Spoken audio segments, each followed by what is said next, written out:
In the education sector are this evening calling for the special needs unit of the Education Ministry to be better funded. They argue that what obtains is woefully inadequate. Details in this report. The Ministry of Education slogan says every child can learn, every child must learn.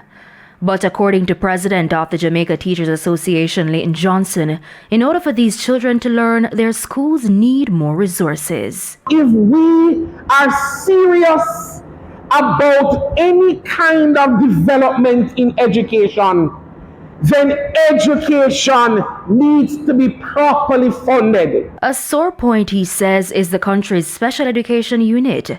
He wants the government to ensure the unit is properly staffed and equipped with the necessary resources.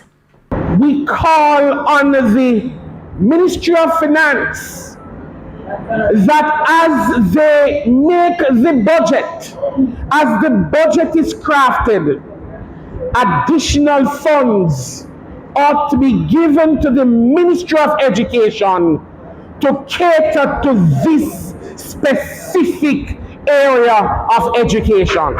One educator also backed those calls. She argues that more should be done to facilitate children with special needs.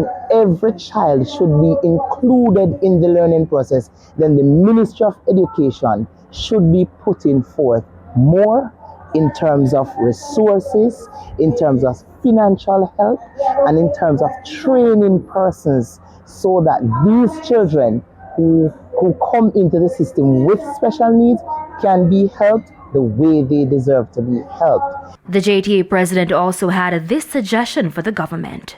We recommend, ladies and gentlemen, colleagues all, that at least 2 schools in every parish, one at the primary level and the other at the secondary level, be used as diagnostic centers. Amoy Harriet, TVJ News. Economist Dr. David